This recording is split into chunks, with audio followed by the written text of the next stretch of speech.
and his instruments, and went down the line.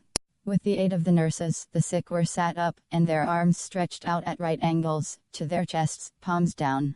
Then the surgeon cut off the frozen, separating fingers.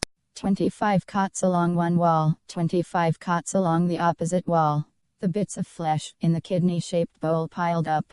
After the fingers came the toes.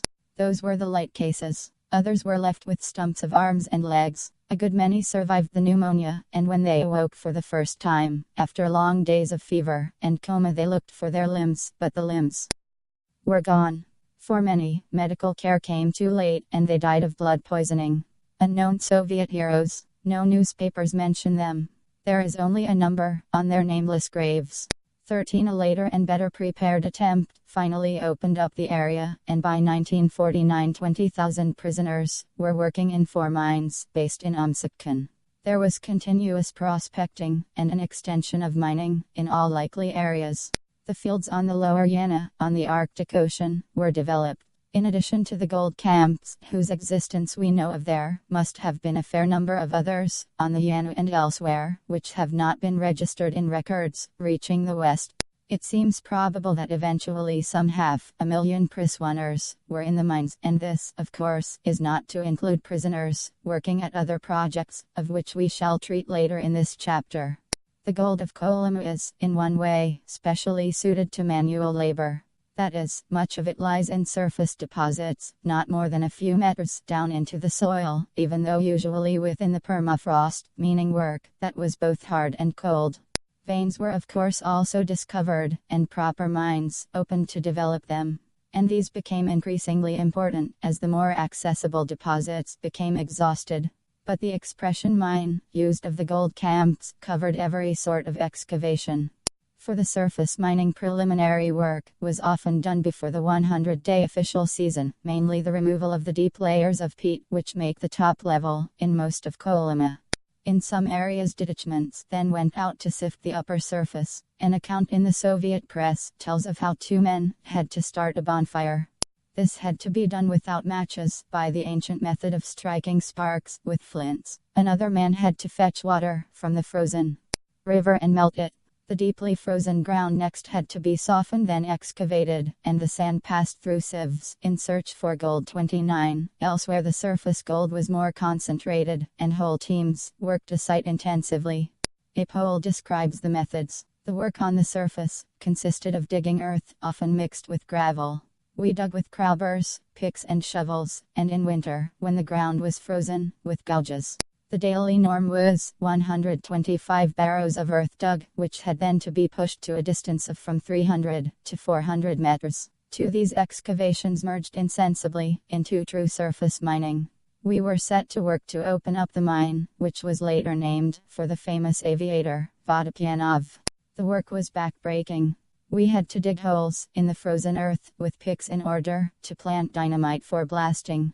Often before getting to solid soil, there was peat to be removed, sometimes as deep as 5 feet. For this work we only had the simplest tools, shovels, and pickaxes, and in winter, sleds to which we harnessed ourselves. Later, when the work of development had progressed further, machines began to be brought in. 10. Finally, and increasingly, there were genuine underground mines. One prisoner describes how below the surface these mines were 120 to 150 feet deep, and accidents were frequent, as many as 5 or 6 a day. The underground corridors were narrow, and the ceilings not propped. The unfortunate victims of accidents were hauled to the surface, their hands cut off in proof of death to be shown to the authorities, and the bodies then thrust below the brushwood. 5. Another tells us that, in the underground mines, machine drills and explosive cartridges, filled with ammunition, are used. The pace of work is so furious that the use of explosives occasions frequent accidents, and prisoners are crippled or killed. There are also many tales of despairing workers, who blow themselves up. 13. In winter, technically, the work proceeded as follows. In the mine drifts the workers bored and blasted the sands, which were then raked away, and heaped into a single pile. The ends of steam hoses connected to boilers, standing outside the bar rack, were then driven into the pile. The steam was released, and the sands were thawed out somewhat. Then they were carried in wheelbarrows to the panning unit. Carloads of ice were also thawed out by steam hoses, and the sands were washed with the water thus obtained. After the washing, the water flowed off into a deep pool, where it was allowed to settle, and later used again. From the technical point of view, winter panning under such conditions bordered on insanity, since in the first place, the sands were never thawed out properly, and second, the apparatus was extremely inadequate. Geological analysis established that close to 3/4 of the gold was carried off instead of being retained in the apparatus. However, the plan for gold production, fixed for Dalstroy, remained unfulfilled, and Moscow demanded gold. According to computations by economists, each gram of gold obtained during winter washing cost approximately 4 times the number of working hours it required in summer. Despite these facts, panning continued. 23 A free citizen was told that each worker must work 8 cubic meters of rock per day. If he does not do this, his bread ration is reduced. If he exceeds the norm, his ration is increased. As only a few are capable of achieving the output required in the time, the majority work considerably more than the officially laid down working day. 33 A prisoner was able to recall the labor imposed by Tsardom under Nicholas I on the Decemberist rebels, forced to work in the Nerchinsk goldfield. I told him are from the tales of Maria Volkonskaya the rigorous treatment that they had inflicted on the Decemberists. Each of them had to hew 50 kilograms. And what's our norm, Vasily Petrovich? Fedyotkin asked. I calculated. About 1.5 tons. You see, Vasily Petrovich, the norms have progressed. 28 The gold was put into leather bags, containing 20 kilograms of dust, and screwed into special wooden crates, and sent under heavy guard to Magadan. In the mid-30s, it was flown directly to Moscow, to a special NKVD gold refinery. Later, when production increased, we are told that the gold was sent in a special destroyer to Vladivostok, on the first leg of its journey to Moscow. Gold production in the late 30s seems to have reached about 300 tons a year, and after the war, to have gone up to from 400 to 500 tons a year, getting on for a third of world production. As we have seen, one estimate is that every ton of Kolyma gold cost about 1,000 human lives. Though gold remained the staple product of the whole Dalstroy Kolyma enterprise, there were other products, for example, the lead mines on the Chukotsk Peninsula. These were operated without safety measures at least in 1941, and all prisoners eventually died of lead poisoning. This applied, for example, to 3,000 Poles sent there in August 1940, about whom no action had to be taken, when the amnesty for Polish citizens came into force at the end of the following year, since none of them was left alive. With the American entry into the war later in 1941, gold became less immediately necessary to the Soviet rulers, on account of the Lend-Lease system. The plan for gold production was slightly curtailed. Lead and tin mining, on the other hand, was intensified, and a new effort went into road building. Other mining included the great coal mines of Arkhangelsk to the northwest. These eventually supplied the entire region. In the same area, uranium was eventually discovered. And at the beginning of 1952, it was decided to build a vast nuclear plant at a spot known as 750 for its distance, in kilometers from Magadan, otherwise as D2.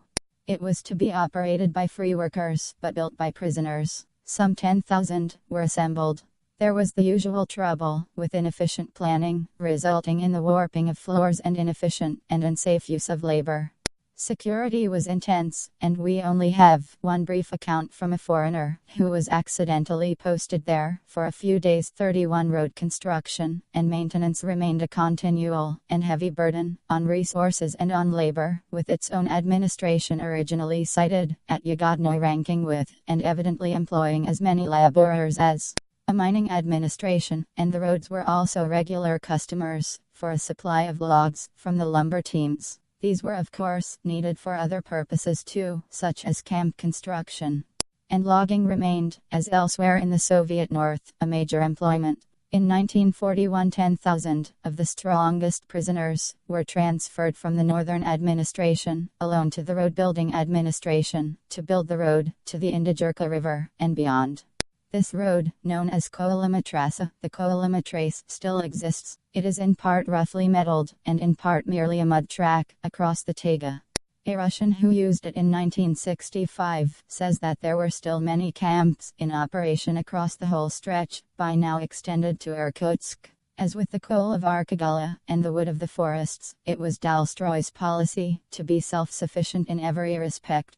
One essential product alone could not be raised in Kolyma: wheat. Of course, a free visitor noted other foodstuffs are imported into the territory for officials and receptions at R. For example, Nikishov's tilde were notable for clear lavishness, to br, but are except as regards bread, the staple. Foodstuffs were produced locally. There were large state farms, entirely staffed by women prisoners, at Dukcha, Susuman and elsewhere. Their main product was cabbage. The coarse outer leaves were used for prisoners, in a brew called kaki soup, because of its greenish or brown color. The cabbage heads were sent to free citizens. Some potatoes were also planted, although much smaller quantities, and solely for the free population. In addition, turnips were ground together with oats, which did not ripen but were used as cattle fodder.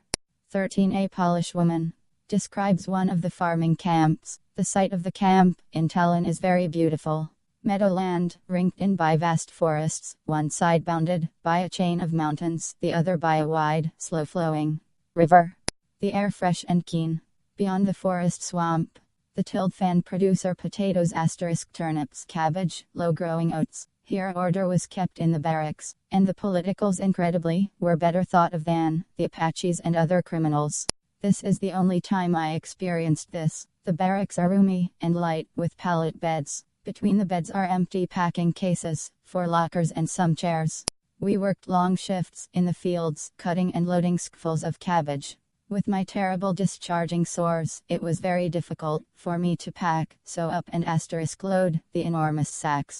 Hands and arms were covered with blood. The cold entered all my open wounds. The Apache women lit great fires in the fields, but they would not let us other women near. My legs and hands now became so full of pus that I was put to work with old Jaga, plaiting straw slippers. 4 of us worked in a tiny log hut with a stove in the middle, minute windows, a wooden wheel, and straw stuffed between the tegs in an attempt to keep out the bitter wind. Jaga was very old out day long she sang and told tales. Old tales of the time of the Tsars, full of ingredients, bishops, enchanted wolves, subsets and moonrise, sleigh rides and Easter joy. He very infirm, were allowed to ch greater than this work. Among us were a former colonel Tsarist, whose spine had been permanently injured during interrogation. A former Nob who had been educated in Warsaw. A former engineer Soviet, minded in a gold mine, old Jaga, and myself a former human being and a Pole. More important still and constituting an export as well as a useful local foodstuff was fishing. On the Okhotsk Sea there were 5 large fishing camps with both men and women prisoners. At Nagevo, Ola Balaganoy, Yanu and Arman. And similar camps existed on the Arctic Ocean, at Ambarkik and on the Bear Islands. Herring and various types of salmon were the main product. Salt herring, being a normal part of the prisoners' diet. Working conditions in the fishery camps were different for Ardasi off the gold, and other camps in the nature of the Joe. B. Balaganoy is described as one of the most tolerable camps of Kolyma. It was divided into 2 parts by a high wooden palisade, and by barbed wire. One part is for women, the other for the men prisoners, who are crippled, too weak, or too ill to work in the gold mines, and who therefore are employed as porters and drivers, woodsmen, and craftsmen. 213 At Armanar, the women, fist packers, noted that our clothes, our blankets, even the planks we slept on, were always streaming and full of salt. Our boots, if we took them off at night, were shapeless and sticky like gloves washed on the hands when we came to put them on again next morning. Clothes came off only once a week when we went to the bathhouse.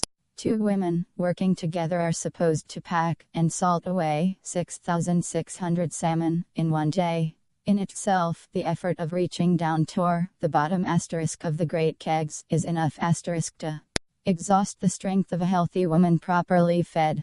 The pain in our arms and shoulders was excruciating.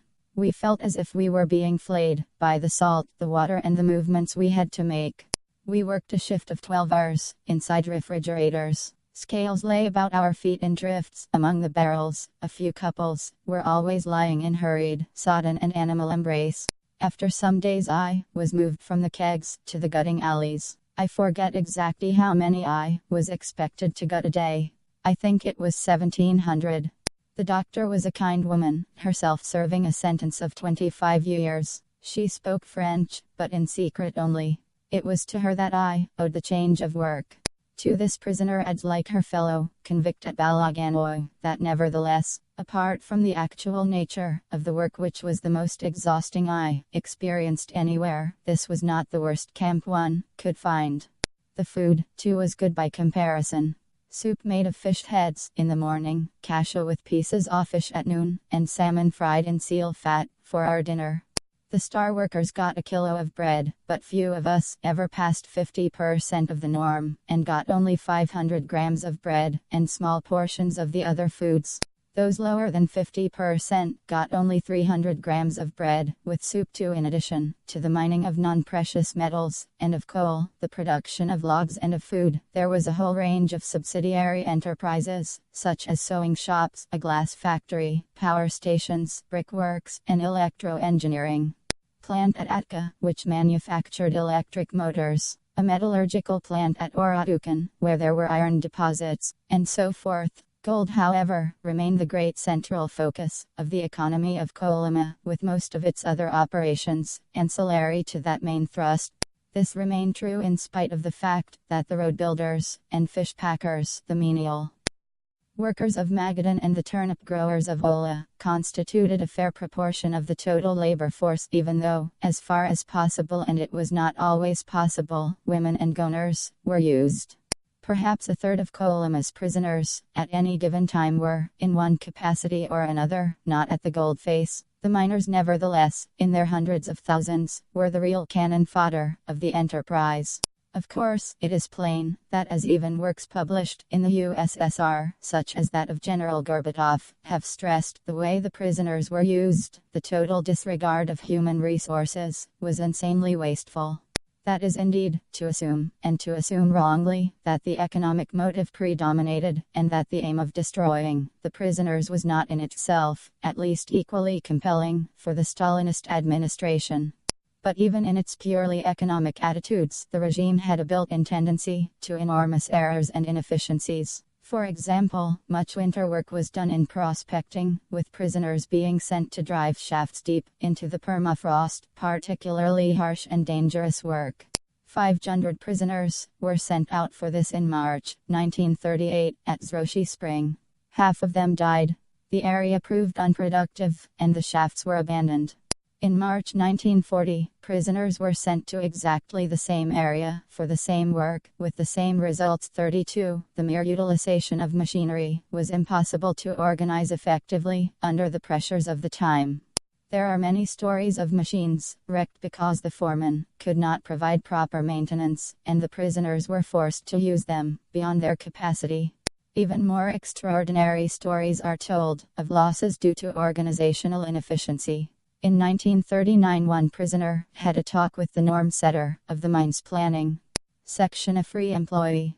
He told me that the productivity of labor in the pits was approximately 3/4 of that of the preceding year, and only 1/4 of that of 1937. The situation was partly corrected by the presence of 3 excavators, which managed to do some of the work, despite the difficulties of operating in perpetually frozen soil. I asked how the large Marion * excavator, of American origin, imported a year earlier, was functioning. He thought for a while. Marion. I remember we had one by that name. But where is it? Last year I heard that it was working poorly, and very little.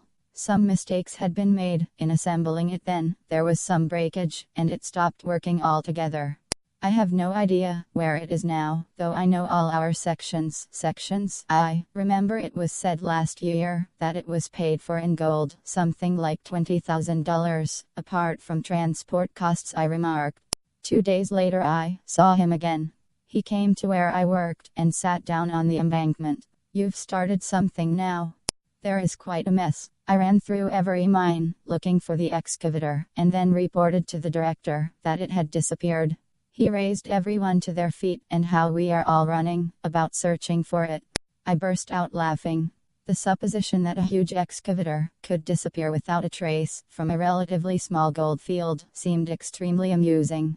The fact that picks and shovels, wheelbarrows and wagons were lost by the hundreds in the blasting operations, to the complete indifference of everyone, that the rails of the mechanical tracks rusted through and vanished under piles of rock and ore, that building timber was burned in the ovens and boilers, all this was perfectly normal and taken for granted in every Soviet enterprise. But an excavator, a huge, expensive imported machine, this was too much even for the camp administration. No one could have stolen it, especially since when it was last seen, it was inactive, broken by unskilled mechanics. Besides, who would steal an excavator at the goldfields? Looking at me with chagrin, the norm setter said, "Well, what are you laughing at? Do you know what trouble this might mean for me?" I was one of 3 persons who signed FIFE inventory of October the 1st, certifying the presence of a Marian asterisk for excavator at the mine.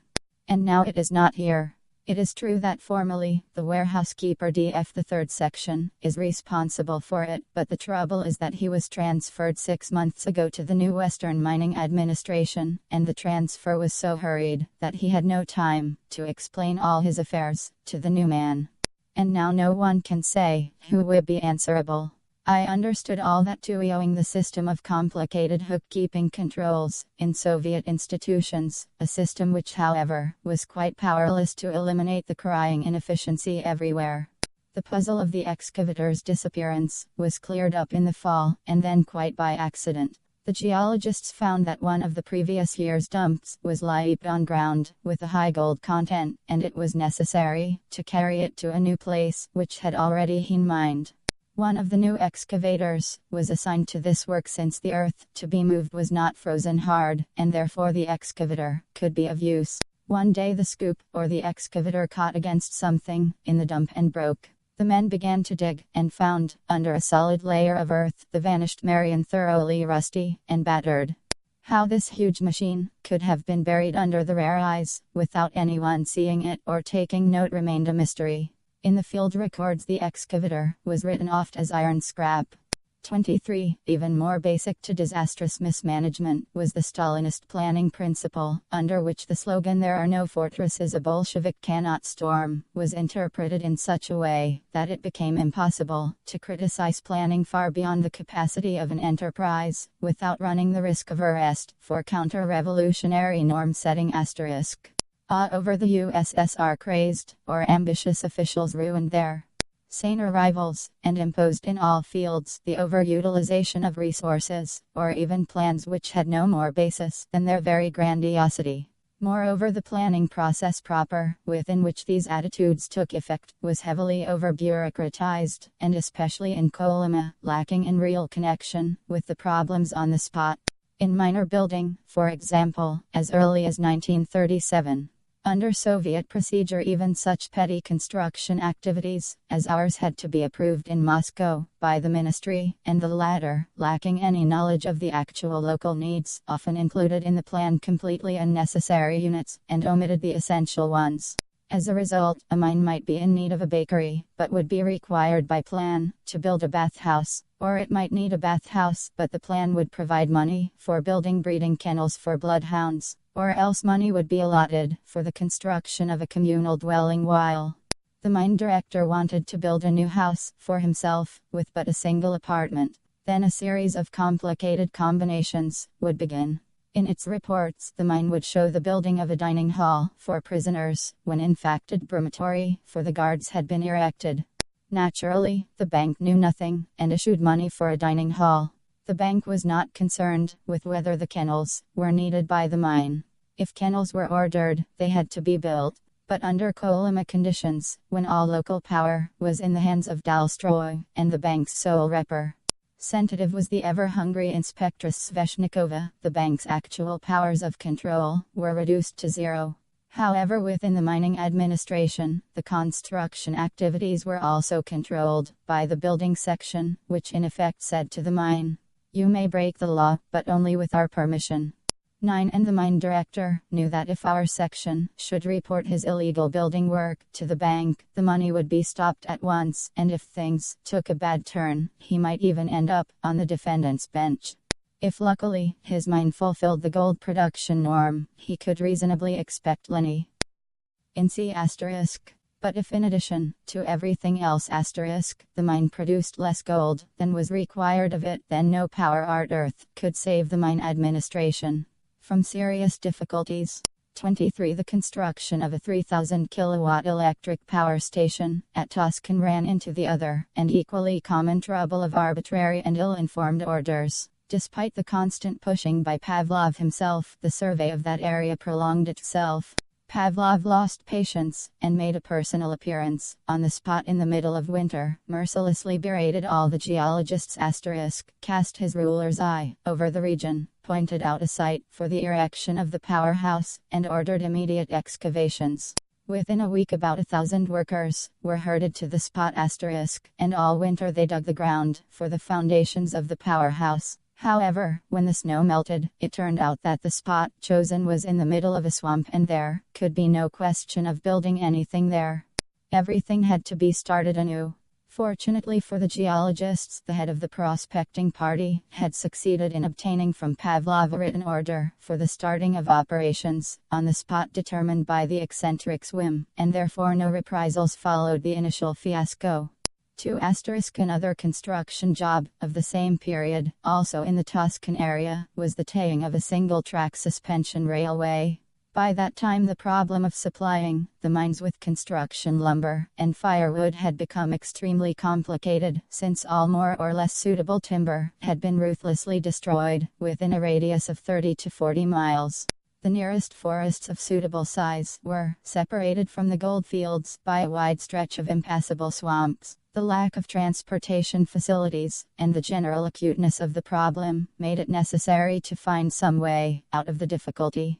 As a result, it was decided to build a suspension railway on piles dug deeply into the earth. Along this railway, suspended cars were to ply back and forth, carrying lumber to the fields. Its total mileage, to begin with, was to be 25 miles. Since the Industrial Bank refused to grant any funds for so risky a venture, some simple bookkeeping manipulations were indulged in, and the financing was started at the expense of basic production, the expense of costs per gram of gold. The whole story ended ingloriously. Work went on for about 8 months, but when spring arrived it became clear that the implacable swamp would brook no intrusion. All the piles that had been driven into the earth in winter began to settle down and sag in various directions as the ground thawed out.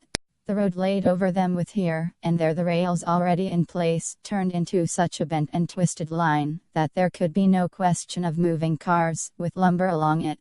Work was stopped. A part of the construction timber that went into the road was salvaged for fuel, and the rest was abandoned without use. The administration wrote off a loss of about 1.5 million rubles. 23 similar stories come from all periods and areas of Kolyma.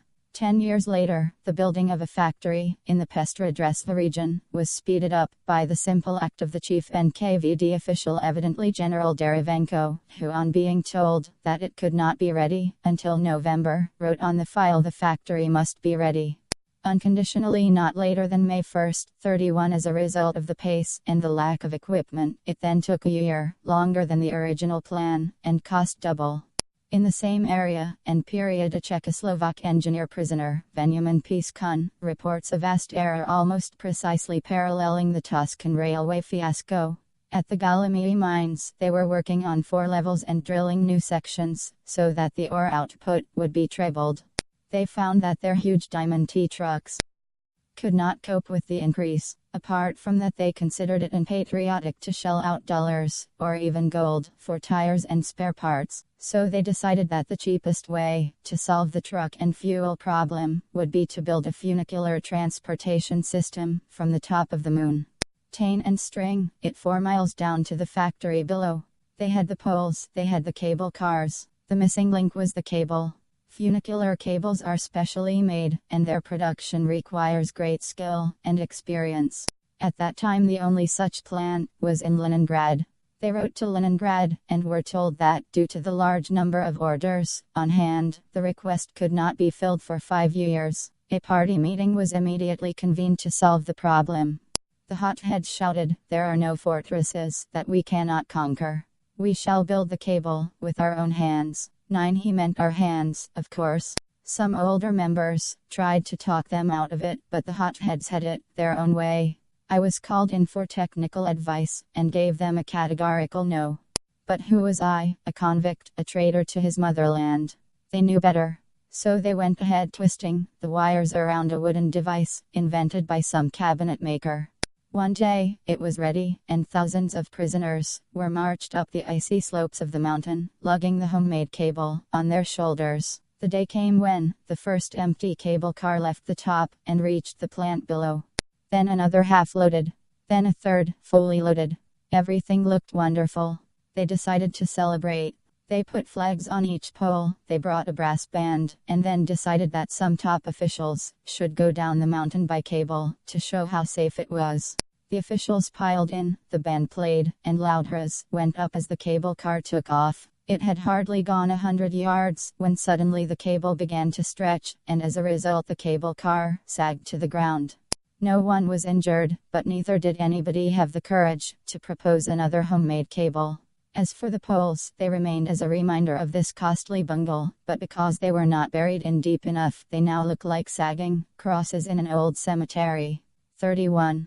In fact, the economy was beset by inhuman pressures, and functioned with a maximum of friction, as well as of terror, as a result. A typical story, in which these pressures are seen not on the grand scale, but as they affected the ordinary mining gang, well conveys the spirit of the times. A dark hole, in the rib of a desolate mountain, was the usual entrance to a mine. Digging was made at various levels, with some of the prisoners working at the surface, and others 2,500 or 3,000 yards below. The tunnels inside the mines were so narrow that 2 people could hardly walk side by side, and the height hardly permitted a medium-sized fellow to walk unless bent from the middle. In some places the gallery was so badly excavated that we had to advance on our knees and hands. Until the end of the 1950s, when Humphrey's safety lamps were distributed, every prisoner miner had to provide his own light, which was a rusted tin, with a wick dipped in some grease. This gave a very poor light. Under the drafts it was often snuffed out. The worst situation was when the naked light came in contact with gases emanating from crevasses and other cracks in the mine's walls, and caused an explosion. Trunks of trees, which should have been used as pillars of support for the galleries, were sometimes sawed and taken away in the dark by prisoners, who used them in the barracks as firewood. Until late in the 1950s, prisoners were still working with picks and axes as their only tools, while their legs could hardly move from the heavy chains. The loading of excavated material was done in 3/4-ton cars, pushed with bare hands to the pit's mouth, where other prisoners took over, sorting the rich ore from the waste rock. For the prisoners, who used the primitive lifts for descending into the mines, there was a terrible risk, as the cables holding the lifts were old and rusty, and more than once they snapped under the load of the humans they were taking below. The work in the mines was a nightmare. No precautions were taken to protect the workers against accidents. Eventually the miners got carbide lamps, and a privileged few were given lamps with electric batteries. The officials also began to pump fresh air into the mines, but due to the administrative panic, to reach the projected production levels, the air was always filled with heavy dust. As a result, many developed silicosis. Not a single day would go by without an accident being reported. Either the power supply fail, prisoners would get stuck halfway, or a cable would snap, and the lift would crash. The maimed and badly injured were constantly being hauled off to the camp hospital. Lack of headgear caused more accidents. Miners wore their Russian fur hats instead of helmets, and when large stones and rocks poured down, a man was done for. The terror of failing to meet the daily quota kept the brigade leaders and the men in a constant state of frenzy. They knew how many 3/4-ton cable cars they had to send down daily, and they knew that each cable car was carefully checked when it arrived. I witnessed a scene when at the end of our shift, the brigade leader, a man named Gregorev, questioned the prisoner assigned by the administration to check the output. The man was covered in dirt from head to foot and his eyes were red from dust. "How many cable cars did we send down today?" asked Gregorev in a hoarse voice. 14. 15, roared Gregorev. "Not one less." "I'm sorry," said the checker, "there were only 14. "What do you want?" screamed Gregorev at the top of his voice. "That my men should go hungry, because of a few stones. Put down 15 on your tally sheet. If you don't, I'll kill you right here." "I cannot, brother," cried the other. "I swear I cannot." He never finished his sentence. Gregorev pulled out a thin-bladed knife and plunged it several times into the man's chest. The man lay dead, and Gregorev ran away after spitting on the body and hissing. "For a dog's death." 31. All in Eiffel, these conditions schreefleted niemand Ruth.fa. The minds of its creators and organizers, the conscious purpose of Kolyma, which had originally been the production of gold, with death as an unplanned byproduct, had become the production, with at least equal priority, of gold and death. Chapter 6, Living and Dying Conditions. At Cayenne too it was nasty, but here it really is very nasty. A French prisoner, previously on Devil's Island. 28. The basic principle of Kolyma, that of underfeeding and overworking the prisoner, has already emerged clearly enough in a general way, that system by which the last energies, squeezed out of his failing body, were used to get the state more gold. We may now consider precisely how the machine worked. The method by which the Stalin regime extracted further effort from its exhausted victims was of course the norm system *. The ration was made dependent upon output, so that the urge to survive pressed the prisoner to try to fulfill his set task, and thus achieve the maximum food. At the same time, that best ration was so low, as barely to ensure a temporary respite. The work was so hard and long that the struggle was always a losing one. And the norm itself was anyhow set so high, that it was very difficult to achieve it regularly. So a precarious balance was reached which, usually, ensured a fair level of gold production, while also fulfilling the other main object of Kolyma, the killing off of the prisoners. The norms varied to care at some extent, through the years being raised, in 1941 to 2, for example. So did the ration, which also came down during the war, as well as after famine, or near famine, years like 1947. The general scheme is given, which should put it beyond much dispute, in a Soviet publication of the Khrushchev era. The convicts worked a 12-hour day, and only completion of the norm gave the right to the full 800 grams of bread per day.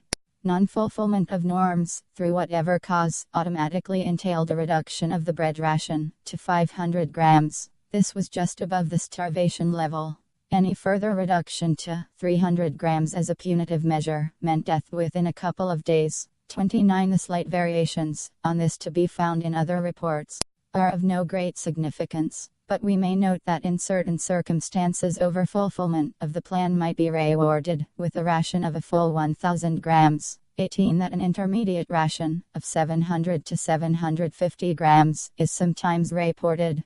That women and men not in the mines got a lower basic scale of 600 grams for 100% norm, 500 for 70 to 99%, and 400 for 50 to 69%. That the penal ration in the lockup was sometimes as low as 200 grams. And more important, that the 1 2-hour day was a minimum, and in practice it was extended, often to as much as 16 hours. 13. In addition to the basic bread, other food was provided. One reported supplement V, rather better than most, is given as *3 5 ounces of salted fish, 2 *1 ounces of cereals barley groats millet or oats, 0.17 ounce of meal or starch, 0.5 ounce of vegetable oil, 0.34 ounce of sugar, 0.106 ounce of herb tea, 10.5 ounces of burned cabbage leaves. 13. It is worth nothing that these rations can readily be compared with a camp system, known to Westerners for its horrors, that of the Japanese prisoner of war camps on the River Kwai. There the daily ration norm was 700 grams of rice, 600 of vegetables, 100 of meat, 20 of sugar, 20 of salt and 5 of oil. This, notably superior to the Kolyma ration, in spite of the latter area's added disadvantage of extreme cold, was also the ration actually delivered, and not merely the official figure. Like the Soviet ration, it was, however, greatly deficient in vitamins. It gave a calorie total of about 3,400. The Soviet diet in strict regime camps is, even in 1977, only 2,600 calories. Punishment diet is still 2,100 calories, and prisoners in the strict punishment cells get 1,300. The international standard for a man working very actively for 8 hours a day is 3,100 to 3,900 calories. The calories deficit alone, to say nothing of vitamins and fats, is thus something like 1,000 calories a day, at a minimum.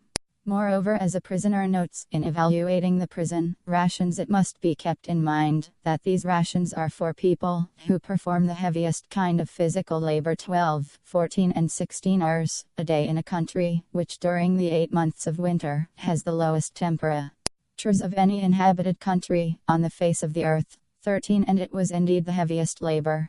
Kolyma is the only area of the whole labor camp system where lumbering is not taken as the hardest and most killing task. For the Kolyma prisoners had to hack not wood, but stone, or earth as hard as stone. General I.S. Karpunich-Braven typically describes taking part in the removal of turfs, earth with rock fragments, arid boulders in it, when the temperature was 50 C. Below freezing, transporting them on sledges, to which were harnessed 4 prisoners, beaten as they hauled. 8. The prisoner's day, thus centered round food and work. A typical one ran on the following lines. Revel 4 a.m. Break fast off gruel plus 1/3 of the bread ration, or half a herring, and bread. 5 a new, march off to work. Noon carrot cabbage leaf soup, 1/3 of the bread ration, groats, or merely gruel and peas. 8 p.m. Back to camp, except for those not achieving their norm, who did 2 hours more. Supper. 1/3 of the bread, ration and soup asterisk, after various asterisk camp chores, like firewood collecting had been performed. L8 to R. The fulfillment of the norm was of course made even more difficult by the assignment of part of the outputs to criminals who had done no real work. In any case, even if the work performed is listed honestly, it is impossible for a person unaccustomed to physical labor to fulfill the quota. He quickly falls into a vicious circle. Since he cannot do his full quota of work, he does not receive the full bread ration. His undernourished body is still less able to meet the demands, and so he gets less and less bread, and in the end, is so weakened that only clubbings can force him to drag himself from camp to gold mine. Once he reaches the shaft, he is too weak to hold the wheelbarrow, let alone to run the drill. He is too weak to defend himself when a criminal punches him in the face and takes away his day's ration of bread. 1 asterisk. The margin was so narrow that every crumb was watched. A woman prisoner gives the atmosphere. The bread is distributed by a Grey old invalid, with sharp eyes, a sharp tongue, a thin sharp nose, and thin sharp fingers. In front of her lies a carrot book, like the commander of the guard's book, listing the names of all the prisoners by brigades. You give her your name, and she begins thumbing through the pages, while 70 women wait. She pushes back her glasses asterisk, stares at you to make sure you really are the person you claim to be, sets her glasses back on her nose, and hands you the ready cut 7 ounces of bread.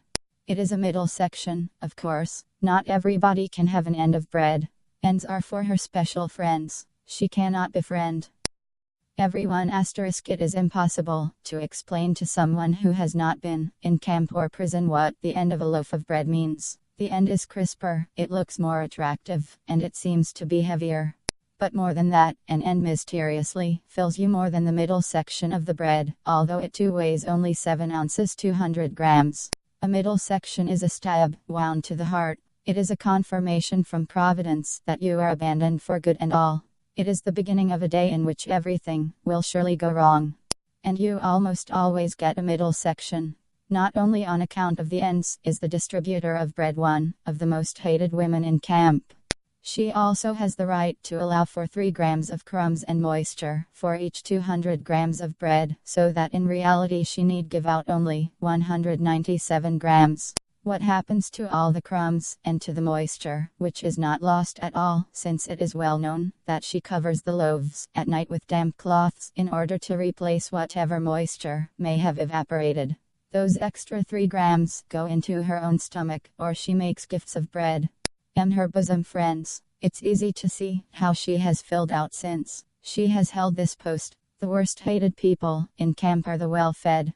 Naturally, this system left no allowance for error. Equally naturally, in Soviet conditions, error, or the unforeseen, came often. This might happen on an individual basis, as when General Gorbatov tells of inedible bread. Unfortunately, the bread he had brought turned out to be sodden and inedible. We were indignant and pressed him to take it back and show it to someone in authority. The men took me aside, explained the situation at the camp, and said, "You're an Article 58 man. If you protest, they might take it as insubordination and instrument. That would cost you another 5 years or 10. I can see for myself the bread's unusable, but that's all you'll get this time, so you'll just have to wait a week anyhow, whether you like it or not. Why don't you keep it? That would be better, instead of making me take it back. It would be dangerous for me. I'm in the same boat as you."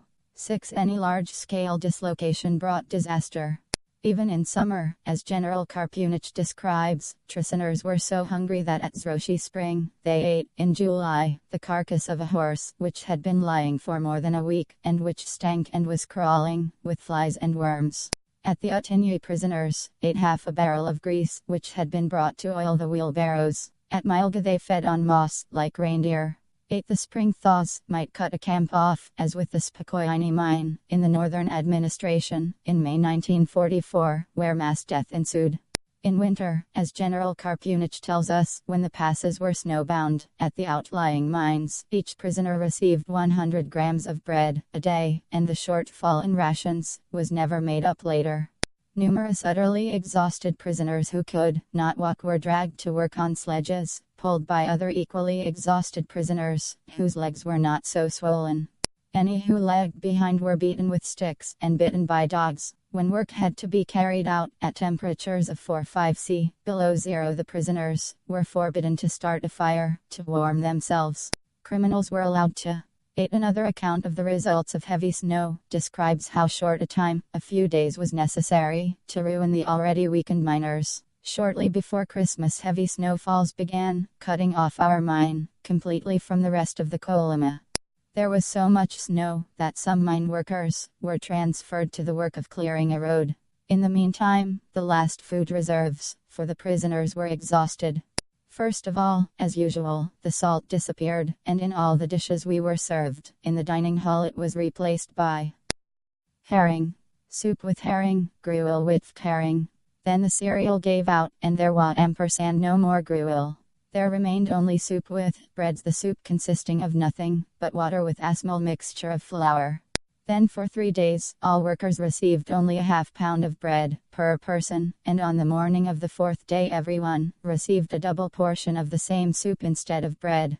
On the following day again there was no bread. Real famine set in at the mine.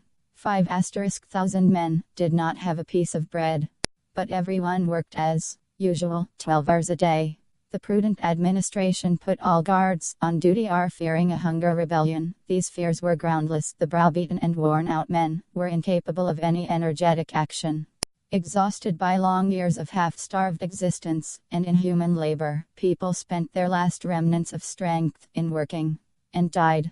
During those days the nameless graves under the hilt swallowed 15 or 20 meat every day. In the evening of the 5th day, barely dragging our feet, my teammate and I went directly to the dining hall on returning from work.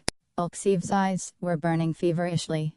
We had just come into the mess hall when our nostrils were struck by the smell of meat. From the kitchen window, we were given a PL&T of soup each, and what soup! Large 4 chunks of meat floated in it. Alexey began to gulp it down at once, but I was seized by a sudden suspicion *, knowing that the road had not yet been adhered. Since there were few people the dining hall, went to the window and * called the cook, whom I knew, to ask what kind of meat it was. The cook laughed, immediately guessing my thought. *Fat face shone. So, you asterisk are afraid it human asterisk meat. NCR, not yet calm down, and eat it. Today they slaughtered 3 horses, at the stable. They say that one died myself, but what's the difference? I agreed that it made no difference, and returned to the table, to eat my portion with great relish. After supper we went to our tent, to sleep 23. Even apart from these special disasters, the system easily got out of hand, with a resulting shortfall in production. Roy Medvedev tells us that in Kolyma, the exhaustion of prisoners was so great that in the first post-war years, there were frequent cases of 2,000 to 3,000 enrolled men turning out about 100 to work in the mines. 16. But even when the system was grinding on in fairly orderly fashion, the cycle sooner or later set in. The exhaustion of the prisoners brings about a slowing down in the output.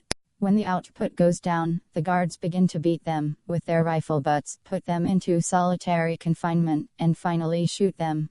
2. In any case, a prisoner who had been reduced to a virtual wreck in 3 or 4 weeks and had then managed to keep going somehow from day to day, finally became incapable of further effort and found himself on starvation rations as a dakodyaga goner. The word dakodyaga, applied in the camps to the men who have been reduced to such a low level mentally and physically that even as workers they are of very limited value. The name dakodyaga is derived from the verb dakodat, which means to arrive or to reach. At first I could not understand the connection, but it was explained to me. The dakodyagas were arrivistas asterisk, those who had arrived at socialism, were the finished type of citizen in the socialist society. Little consideration was shown in the treatment of these dakodyagas. They were being reprimanded constantly, and received frequent cuffs on the head from the camp officials and guards. The dakodyagas always gobbled up the entire day's bread ration. At breakfast time 23, the physical and mental deterioration is reported with horror by all survivors. Hunger produces strange behavior. Half mad the hungry look like normal people. If famine hasn't entirely consumed them, they defend their rights with fury. Eternal quarrelers, desperate skirmishers, they fight continuously. Discussions arise on the most petty pretext.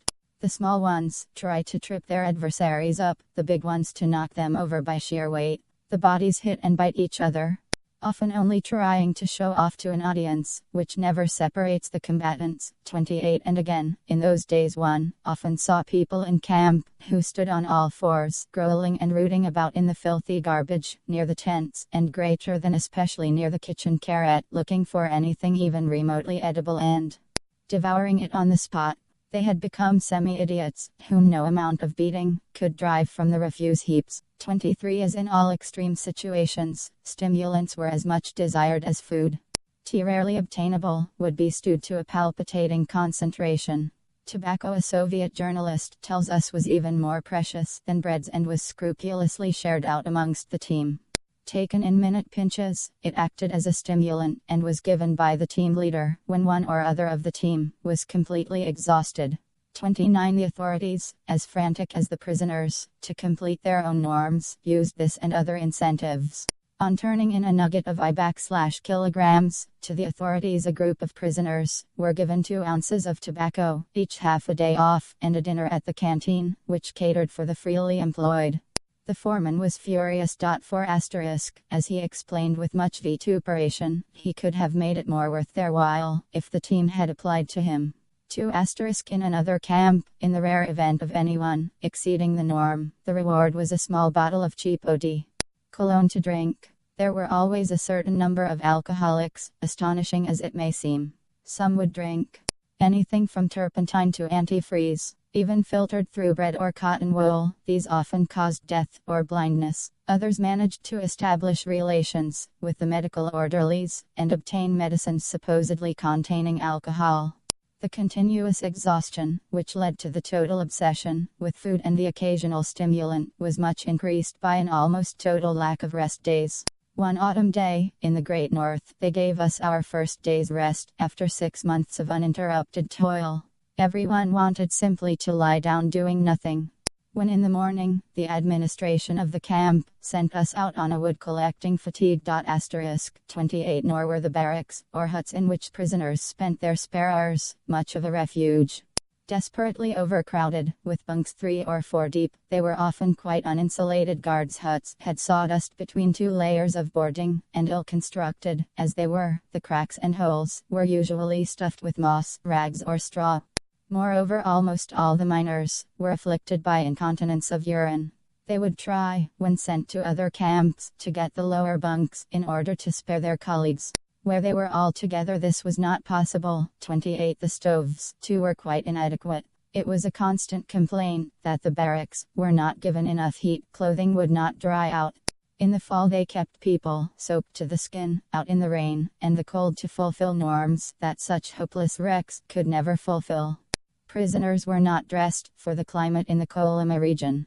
They were given third-hand clothing, mere rags, and often had only cloth wrapping on their feet. Their torn jackets did not protect them from the bitter frost, and people froze in droves. 36 We have noted the revealingly vicious regulations which, from 1937, practically forbade clothing adequate to the climate. Boots were the most troublesome, after Yezhov's order banning, felt in favor of sacking and canvas. One type of these burki were made, of lightly padded and quilted, sacking with high wide tops that reached to the knee, the shoe itself being strengthened by old cloth or artificial leather, at the toe and heel.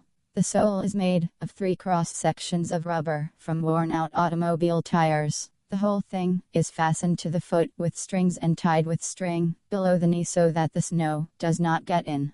These burki are so roomy that you can wrap 3-foot rags around each foot. After a day's use, they become all twisted, and the flabby soles turn every which way. They absorb moisture with incredible speed, especially when the sacks of which they are made were used for bagging salt, and hold the moisture obstinately. During the 8 months of winter, drying the burki is the prisoner's principal problem.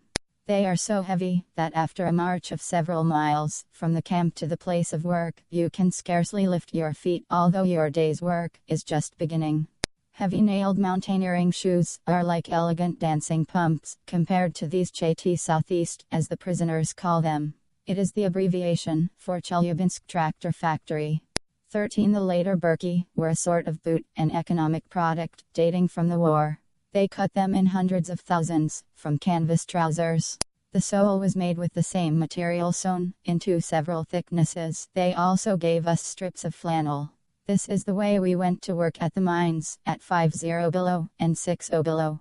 After a few hours' work in the forest, these burki, torn by the branches, came completely to pieces. In the mines the burki resisted for several days. Repairs were made rapidly by cobblers, who worked through the night. In the morning the repairs were done. They added successive layers of material for the sole, and the burki ended by being completely shapeless, like the churned-up bank of a mountain torrent. After an avalanche. 28 As for clothes, wadding jackets and trousers, a cloth cap with ear flaps or shawl. For women, cotton underwear, wadded mittens, all usually in rags. A Polish prisoner says, "In winter, one has to work even in 6-5 of frost. Clothes get worn out very quickly in the mines. We went about wrapped in rags, which we almost never took off, only very rarely in the bathhouse. The ice-bound rags on our feet would thaw out in the vapor. After the bath, we had to wrap our feet again in these sodden rags. The men did indeed need baths, and the clothes needed the disinfestation, which theoretically took place at the same time. Lice abounded. There were camps where they bathed every 6 months. A doctor complaining of vermin would be told, "Were you ever at the 56th kilometer? That's where you would see lice, my friend." 13 But the bath and disinfestation procedure, which one might think so welcome to the prisoner, was on the contrary regarded as unjust. When they left bracket, i.e., the politicals right bracket, moan about injustice, it's because the chief is sending them to the baths. Shalamov develops the point. The rejection of the bath always astonishes the doctors and the administration, who see in this absenteeism an opposition to rules and a defiance of discipline. Special gangs are formed. All the bosses participate personally in the hunt for abstainers, and the doctors too. The baths and the disinfestation of clothing are a direct part of their professional duties. Special measures enforced for such days there are 3 a month. Why?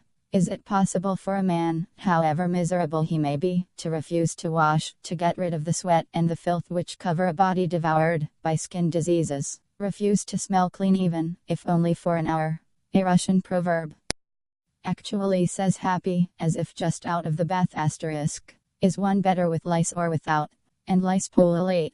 Only disinfestation can get rid of them. Of course, lice are a relative matter. A dozen lice in one's underclothes don't count. Lice begin to attract the attention of the prisoners and doctors when one can shake them out with a movement of the hand, when a crawling pullover starts to move on its own.